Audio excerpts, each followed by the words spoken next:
This is EntreEd Talk, the podcast for entrepreneurial educators by entrepreneurial educators. We are your hosts, Toi Hirschman and Amber Ravenscroft. This podcast is created by the National Consortium for Entrepreneurship Education, or EntreEd for short. All right, everyone. Welcome back to another episode of EntreEd Talk. We're super excited. We're going to try something a little outside of the box today from what we've been currently doing. Toi and I have decided that, moving into 2020, a new decade, we thought we'd add kind of a new segment to the podcast around current articles, research, books, things that are on our radar that are in the entrepreneurship space that we're really interested and impacted by. And our good friend Ted Dintersmith had shared this on Twitter, and you all know what fans we are of him, but it really put, I think, a little bit of pressure on us as movers and shakers in this space to really consider what this article is about. And so we're going to debrief on a New York Times article titled, "What Students Are Saying About How to Improve American Education." And the whole basis of this article is that the New York Times sends out prompts for students to respond to. And one of those prompts in 2019 was the results of an international exam that showed that 15-year-olds in America are stagnant in reading and math and that they have not progressed since 2000. So, Toi, let's dive in, but I know you have a lot of thoughts on this one for sure. Yeah, this will be really fun. And we're going to try to do stuff like this, as Amber mentioned, periodically, just because we have so many cool things and resources that we would love to share with our audience. This article is sort of broken down, and we'll post a link to it as well, but it's sort of broken down by different topics that the students have responded to. So, or different ideas that they have as far as their suggestions for fixing education in America. And so most of these struck a chord with both Amber and I, which is why we are going to talk about it today. So the very first one was the suggestion, a couple of students suggested putting less pressure on students. And the one of the students responded that there's so much pressure for getting good grades and getting into college, and that seems to be the only focus. That is a really, really good point, and we hear a lot of that. I know that Amber and I sort of have a similar experience because we both were good, we did well in school in our K through 12 experience, but we were kind of the stereotypical kids. And like a lot of these students that responded to this article, I was focused. There was no choice. There's no way around it. My job, according to my family and my parents, was to go to college, the end, period. That's it. And when I finally did graduate from college, my dad hugged me and said that, you've done your job. Now you can do whatever you want. and I did. But I don't feel like, and Amber probably has the same experience, that I really learned anything in high school. I was tremendously adept at sucking in lots of information and dumping it out on a test and then dumping it out of my brain entirely. Mm-hmm. So that's, I think, what we're also hearing from kids, that they're not really learning anything because of this pressure to get into a good college or get through these standardized tests. I think what's really interesting is we're just going to say first names, right? So Jacob, he also lifted up the fact that this stress isn't isolated to the students, that the requirements that are in place right now is putting an ungodly amount of pressure onto teachers to stuff a large amount of content. He even suggested year-round school, which is coming from a high school student because of the amount of stress. So let's think about that, because for them to go to that extreme where they would say, I'd rather have year-round school than the amount of stress that I do, means we're doing a huge disservice to them. I mean, incredibly big disservice. And these are not students also, by and large, when you read this article, these are not students at all that want things to be easy. In fact, one of the students, I can't find it quick enough in the article, but one of the students talks about how, it sounds really fun to think about a teacher that just shows movies in class all the time. But when you really aren't learning anything, that's not fun. And it's not that these kids want it easier. It's just this insane pressure for taking all of these tests, getting these grades, and so that they're say get some end game goal of going to college, which we all know is not necessarily the end game anymore. And we have a lot of older people, me included, that have student debt out the wazoo. Preach. And I'm not sure what the return on that investment actually is if I had gone and done something different. Not that I'm complaining, but it is a real issue. You know what I think is the most interesting too, is that we often tout entrepreneurship education as an opportunity to experience failure. And the amount of stress that is placed on students in today's American education system is in large part due to like 2 end of school year assessments. So one of the students said, the expectations that I wish my teachers in school have of me is that I am only human and that I make mistakes. And we're put structures in place where that ability to fail is being perceived as an end all be all instead of being a learning opportunity. And I think we often really uplift that, the ability to have that mindset to fail forward. A lot of these students don't feel that they have that opportunity. And I think that's telling. And, and that's so true. One of the students later on in the article even says that that he or she wishes that the tests could be based, the grades could be more based on the effort, apart from just is the answer right or wrong. And that is like with entrepreneurship, that's such a big thing, is that, it's not about whether your product or your idea or your opportunity is successful. It's about the journey of pursuing it. And that's where the learning comes in. I know, if you think about anyone's real life experience, nobody just learns things and, like from a textbook and spits them back out. Like, that's not how life works, but that's how school works. And, you learn something when something is broken and you have to fix it, or when you have, you have a deadline at work and you don't know how to reprogram whatever your thing is, and you've got to learn it really quickly because you have a compelling goal that you need to learn it for. So it's very interesting how pointed, I guess, our education system seems to be. And we're not here, we've said this many times, we uplift teachers. That's part of our goal at EntreEd and at EntreEd Talk, because we know that there's amazing teachers out there. And if you do read this article, please read to the very end, because they uplift some amazing things that teachers are doing, despite the fact that that teachers as well as students are, committed to this standardized test madness. I know we all understand we need a way to assess students, because we need a way to show that there's progress. And that's challenging, but I think that there might be other ways to do that rather than this focus and emphasis on these high stakes tests that really, I'm not really sure what they're measuring, honestly. One student talked about math and how come I'm not learning things that I can use in the real world? And our buddy Ted Dinter-Smith has a whole thing about algebra. If you want to rant about algebra, go check him out. But things that would be helpful in the world. And I think I think that student was the one talking about credit and how, I've taken this whole civics and economics class and I don't understand credit. And I am getting ready to be in the real world and not understand one of the most basic mathematical things about the real world. So it's very interesting what these students have to say and how that they're quite astute in what their perceptions are about the way schools could be. We'll have to do an episode on this, but I'm reading a book by one of my Penn teachers. He published recently a book called Teaching a Future President, How to Empower Students to Tackle Almost Impossible Problems. And he talked a lot about how teachers can frame the conversation in the classroom to make sure that I'm trying to explain it briefly. The basic concept is that right now a teacher has an answer and they are trying to teach students to get to that one answer.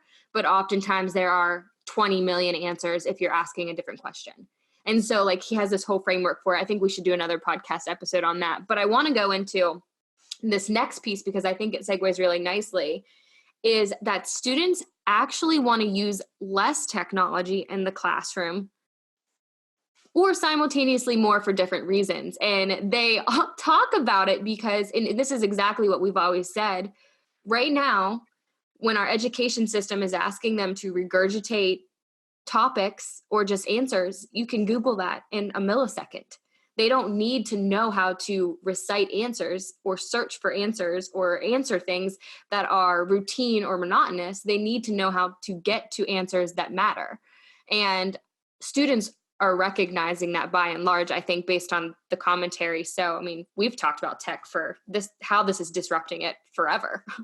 Yeah, it's really interesting. And I'm sure you've had these conversations too, Amber, like when we talk to teachers, it's interesting their answers on this whole tech issue, because it is a tough classroom management issue, but at the same time, it doesn't necessarily have to be. And I think that that's a real lack in our teacher education training programs, that we're not helping teachers utilize technology in a more effective way. Mm-hmm. Like one of the students said, why aren't we, I want to answer the question, the why and how questions, and I can't remember what teacher I had at what point in time.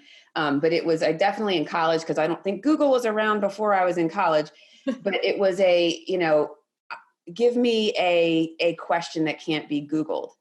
And I know a lot of high school teachers I've worked with have used that same trick. If you're doing a thesis or a paper, what is something that can't be Googled? Because now you're telling students you can use the technology. Mm-hmm. You can search whatever you need. That's what we do. That's what we do as humans. You can search up whatever you need to do. I love, my kids use the term search it up.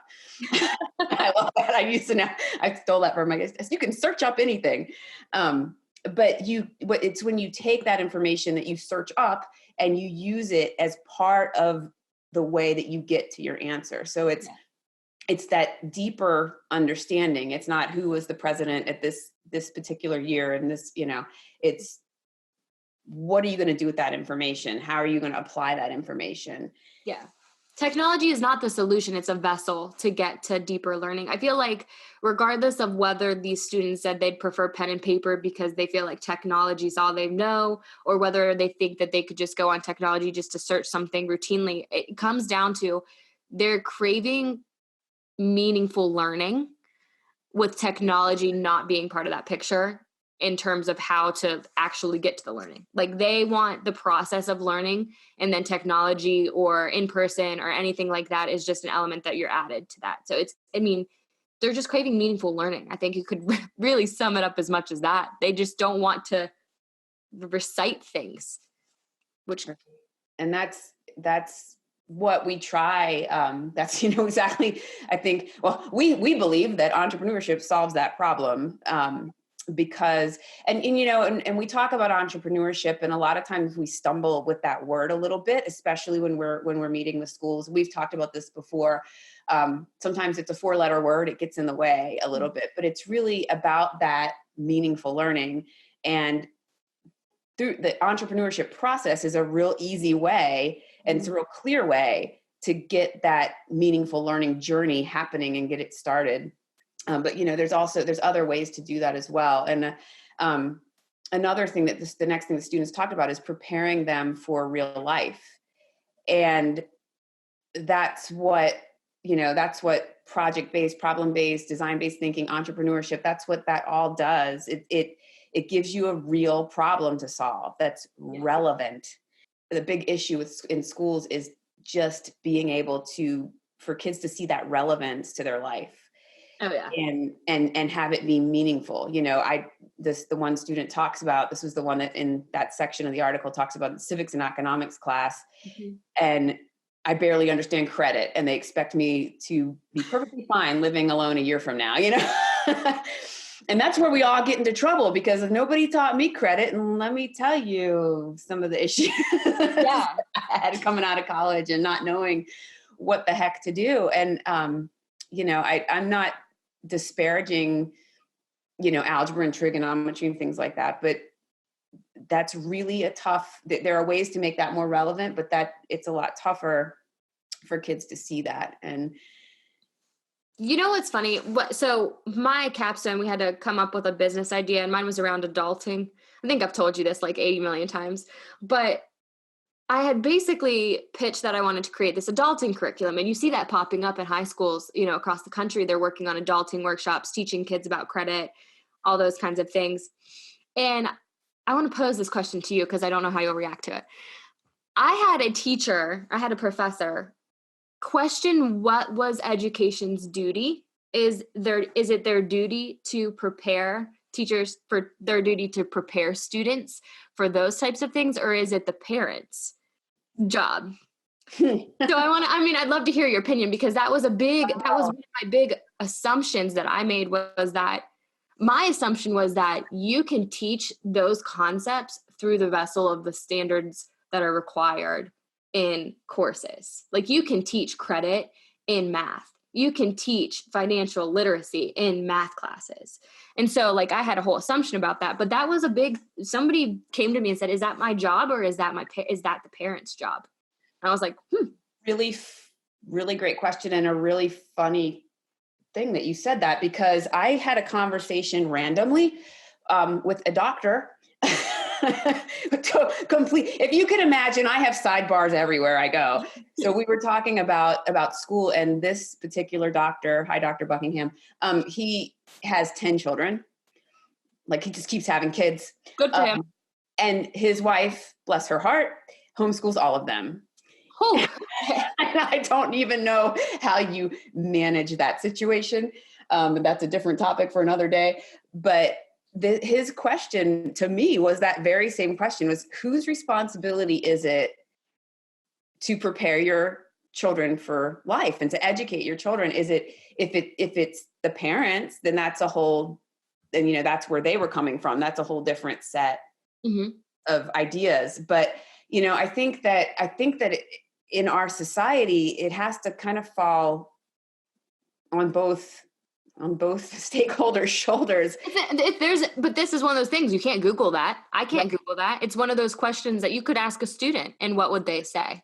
It's a puzzling problem, because I think there is perception both ways about that. And this idea of, it ties into that idea of like how she had learned the most about credit and being prepared for the real world. And I understand, like, how is a math class relevant? I mean, I think I ask that every year of math all the way through college, because I hate math. But I don't think I hate math because I hate math.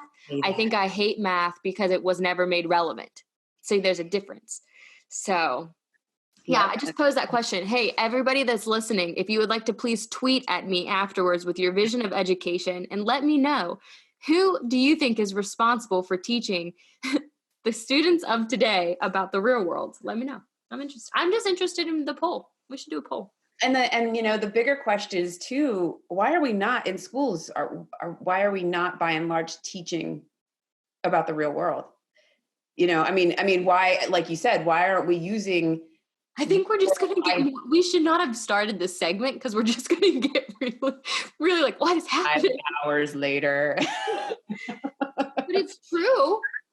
That's a huge question, and one that I struggle with daily, especially even with my little kids, because they're not feeling it. They don't understand why they need to be in school. They ask me to homeschool them every day, which is probably a disaster in a bottle if I tried to do that. But it's something that it's very frustrating about our traditional schools. Why, we could teach real world skills in the context of algebra. You can do it. I have an example. Yeah. Anybody wants to tweet at me, if you can find me,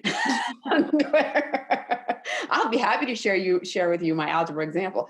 But it's just, we can teach these things at the same time. And so why aren't we? Because it's when things are clearly relevant to students that makes learning inspiring and engaging and motivating, and makes people want to be there.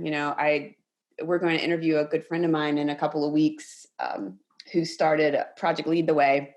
And I think that was where we need to ask him this question, because I think that was where his whole brainchild started because he was seeing this issue in schools. And this was in the 80s, man, the 80s.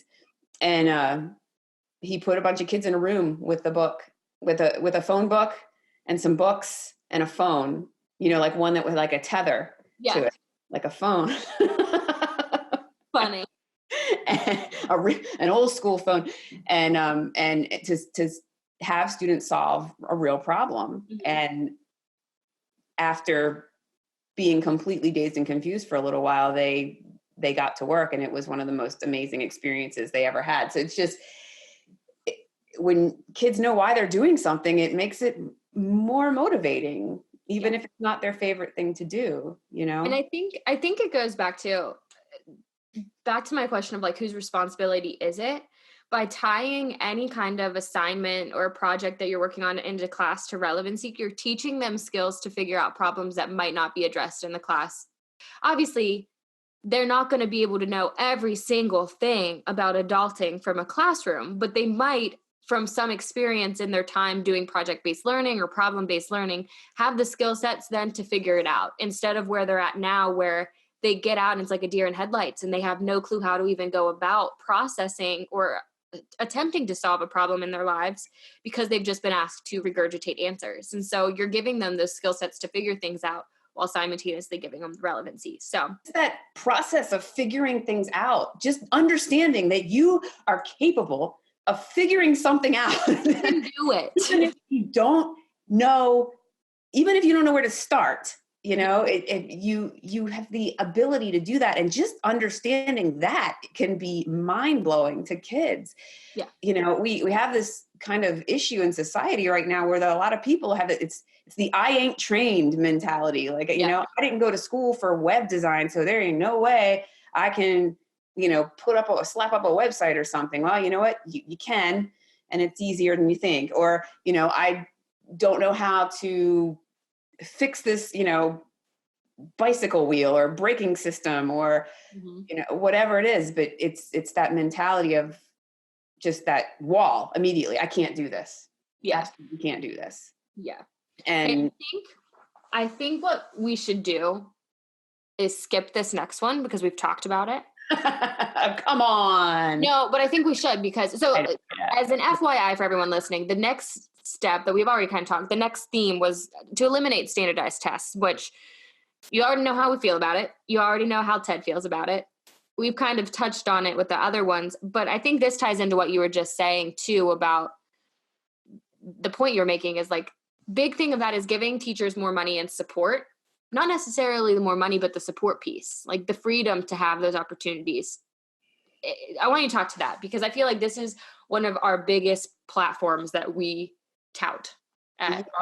Yeah, it definitely is.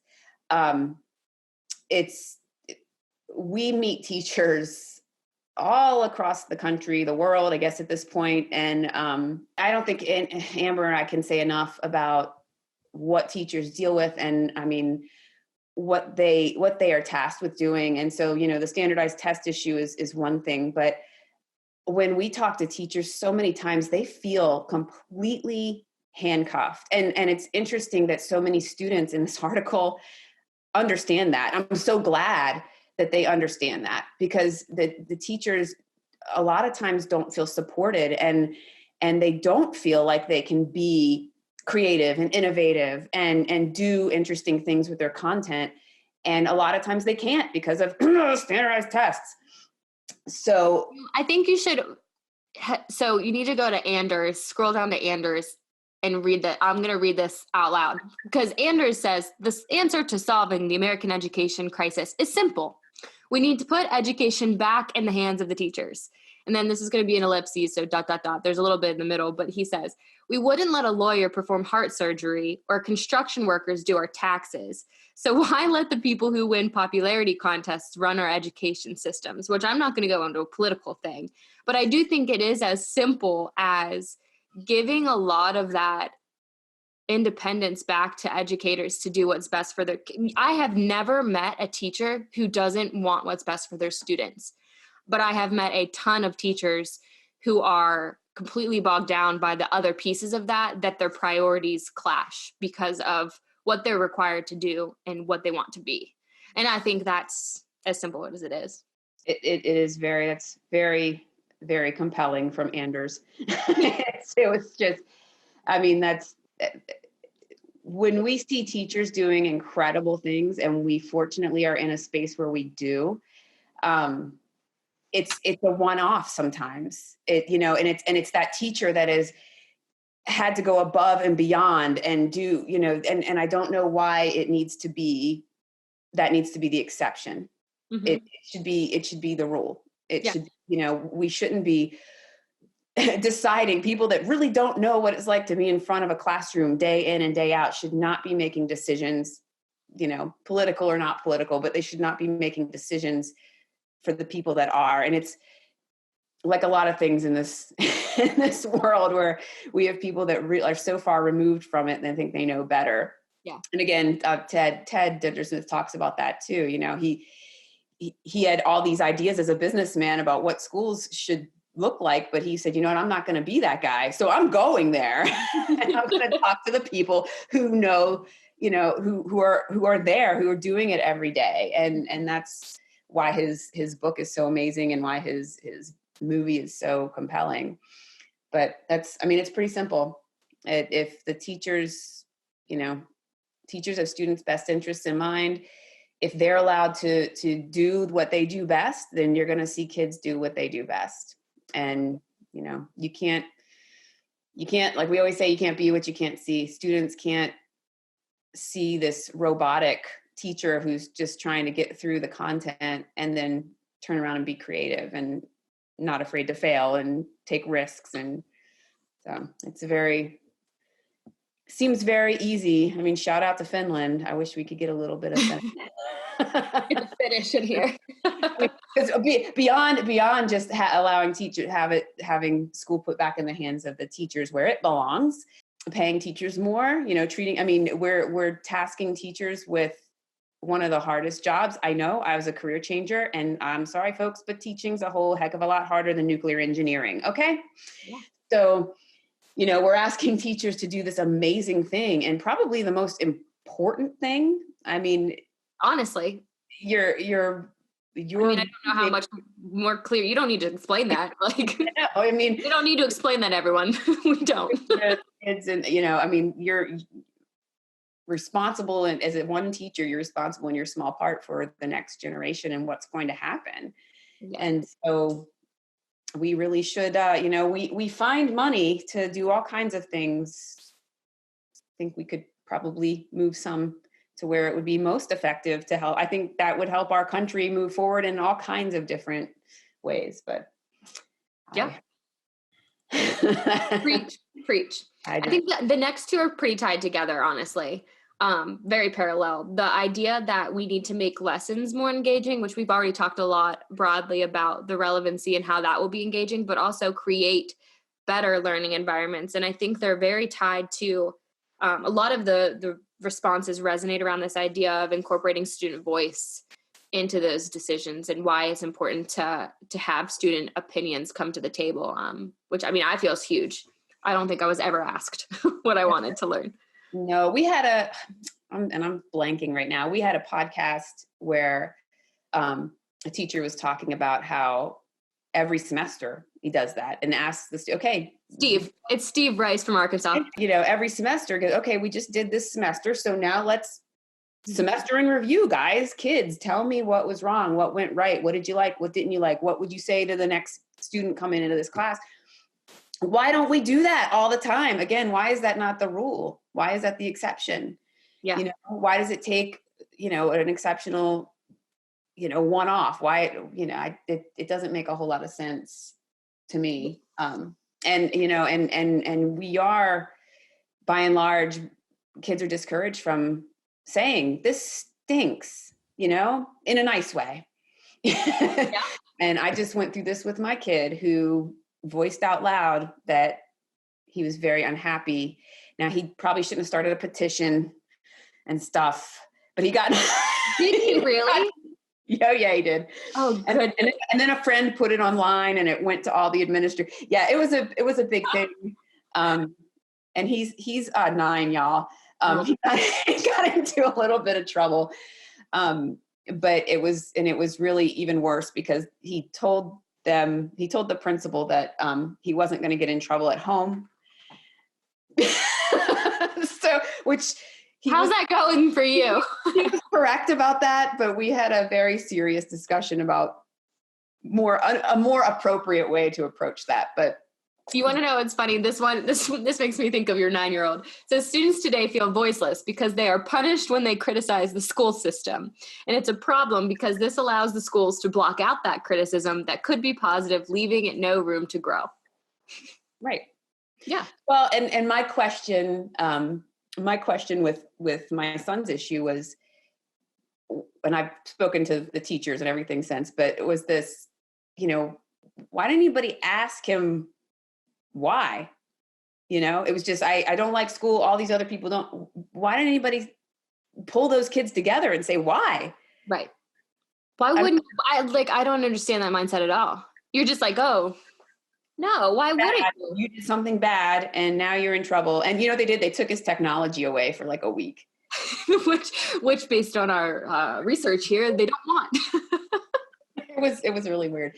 But I mean, that's the whole thing. Why wouldn't you want to hear from your clients? I mean, hello, that's what they are. Especially at that age when they're so creative. Like, I feel like you could learn so much from sitting in a classroom with 9-year-olds and asking them why they don't find education exciting in their school. Like I can't imagine what you could learn. You know what we should do? Let's interview 9-year-olds. You should get a bunch of 9-year-olds on the podcast. Let's just do it and see what happens. And see. Well, it'll be our next new segment. I love that. But yeah, I mean, I think it's so true. Why we've been talking to leads to this, like, student voice is crucial. And I've actually just been reading a couple pieces of research on, especially in the areas that we work with where students are facing like unprecedented amount of trauma from a variety of different things. Giving student voice in a structured environment with a caretaker that is representing the safe adult in their life can do significant things for them moving forward, for them to face that trauma. And so like, I think it's so relevant that anybody that's listening be thinking about, how do you think you're prioritizing student voice, and are you truly? Like, really just take a second to reflect on that when you think about it. What are you doing and how could you do better? A great thing to think about there's always this fear, and I felt it too when I transitioned into teaching, this fear of losing control in the classroom, because you just think, you see those movies and like crazy things like skateboards and rockets flying through the room, yeah. But it's not a loss of control just when you just hear from students. And I think sometimes there's a fear that, students are going to say something really horrible. But what if they do?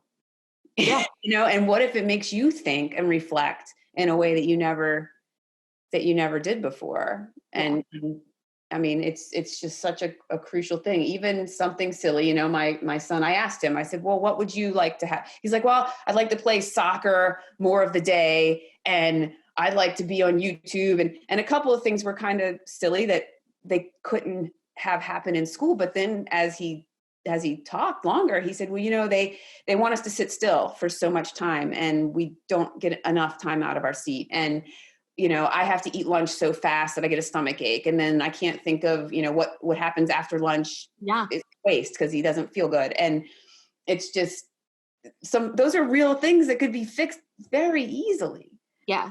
And it goes back to too, like what maybe the problems that he's saying, maybe even something like, I want to watch YouTube a little bit more. There's a question that's not being asked about that could lead to something really inspiring, versus it's not just that he wants to watch YouTube. It's that he's not genuinely interested in what you're teaching him. If he was genuinely interested in what he was being taught, he'd be more engaged in that aspect. So it's like, there's so many different levels of how can you engage and really incorporate that idea of student voice into the conversation and make learning more fun. Again, for the 80 millionth time. We had a teacher shout out to Mrs. Spencer, who still is both of my children's favorite teacher of all time. And when you ask why, and it's kindergarten, okay? So kindergarten, you have a little more freedom. I know that, but the reason wasn't because it was kindergarten or because there was more playtime. The reason was that this teacher let them choose books to read and let them do research on whatever they wanted to. Mm-hmm. And so, one of my oldest, it was Bigfoot. He was into Bigfoot, it didn't matter. And he learned so much more because he was allowed to explore that topic. I mean, he learned about the United States. He knows where all the different states are. He can name them. And he learned about math and about research, and just because he had that ability to have ownership over his learning. And that's such a simple thing. Yeah. And you can do it as a teacher, even in small ways, even if you need to have structure around it, you can, if you have to read a certain book for whatever test you have to give, mm-hmm. Maybe there are different ways for students to do that and present their information instead of just this one, instead of a traditional report, maybe they could do an interpretive dance. I mean, maybe not an interpretive dance, but something a little bit different. And it's just doing those little things, one by one, and bringing those into your classroom that can over time change. I think that's what we talk about a lot with entrepreneurship and design-based thinking. You don't have to radically shift, but you can start to bring it in, and little by little, the drips add up, and suddenly you wake up and you have this cool class where students want to be. So yeah. One of my favorite teachers just recently passed away. He was my 11th grade AP US history teacher.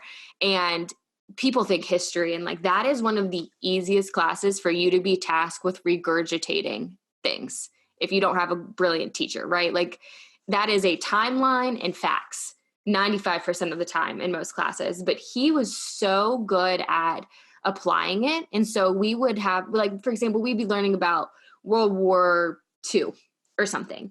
And he would present like a list, historical documents that you would have to analyze and recommend, pretend you were on a cabinet member or something, and recommend to the president what your actions would be.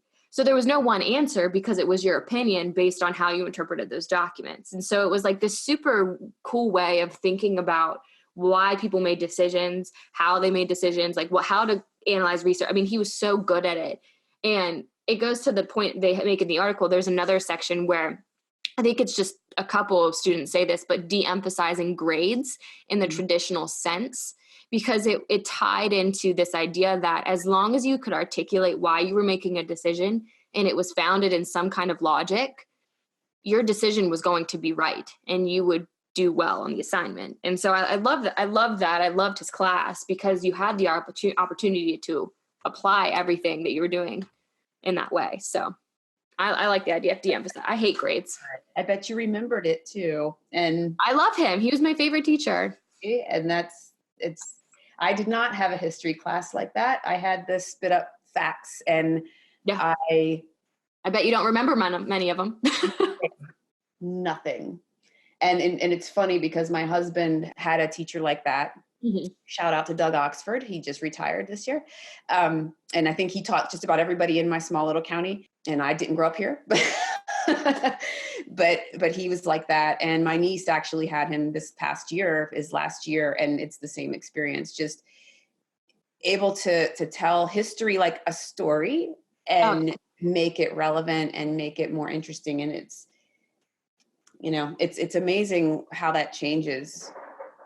I mean, we went to Gettysburg, right, with this. I mean, it's Mr. Nixon. He is an amazing, amazing man. We went to Gettysburg and sprinted Pickett's Charge with him. Like, there are so many, and he was like 60s when I had him in school, and he sprinted Pickett's Charge with us.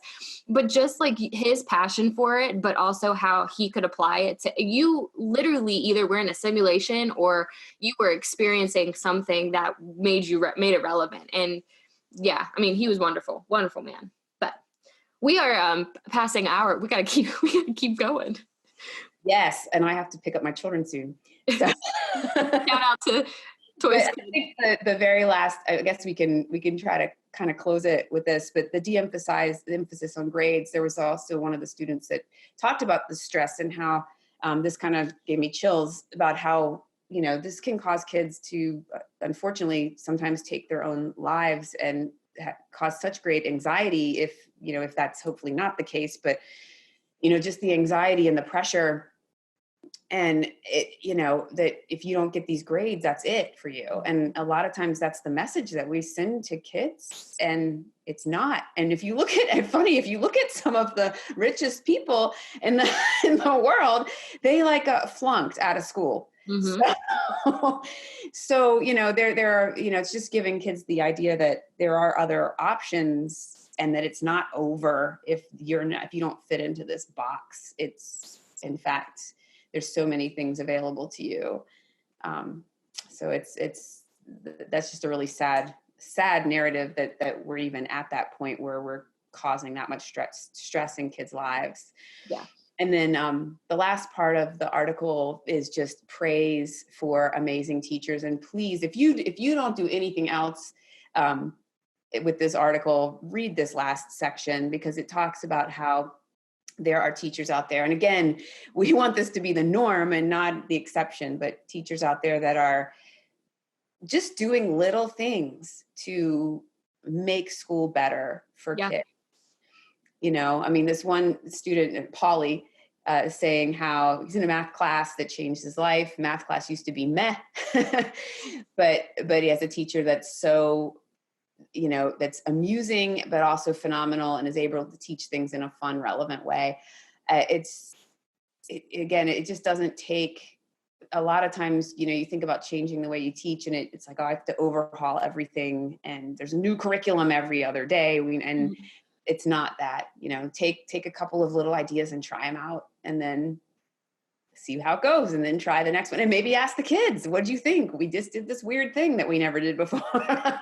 What'd you think of that? And just start building new structures and new ways of learning into a classroom. So I think it's important for anybody listening to know that we are 10 million times more optimistic about the future of education than we are fearful for it. We see every day the things that great teachers are doing, and we feel like there is a lot of progress happening in these pockets of spaces where you wouldn't think progress is possible with under-resourced, strapped teachers. So we are, wholly positive that this will be driven by students and great teachers across the United States in making these big changes. And we're excited to uplift them on our podcast every week.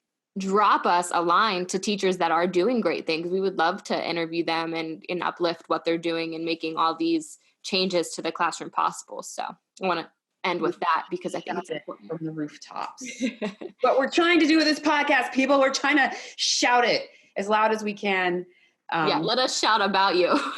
Yes. If you have an awesome teacher in your life, please share, because we want to just make sure that person first knows that we love them. And, and second, we love to hear what they're doing. That's amazing, because that's, critical mass. At some point we get to critical mass, and then it has to change, right? It's going to keep going. So, but yeah, thank you guys for listening. We're excited to bring you the latest in these kind of education trends. We'll probably do this maybe once a month, depending on how it goes. But again, if anything comes up on your radar that you think we should highlight as a resource or as an opportunity for teachers, we'd love to share that with our networks. So please keep us tuned into what you're doing and the great things that are taking place in your classrooms across the U.S. Thanks, everybody. And if you know any 9-year-olds, let us know. We're going to get together a group. Yeah, 9-year-old case study. Let's go.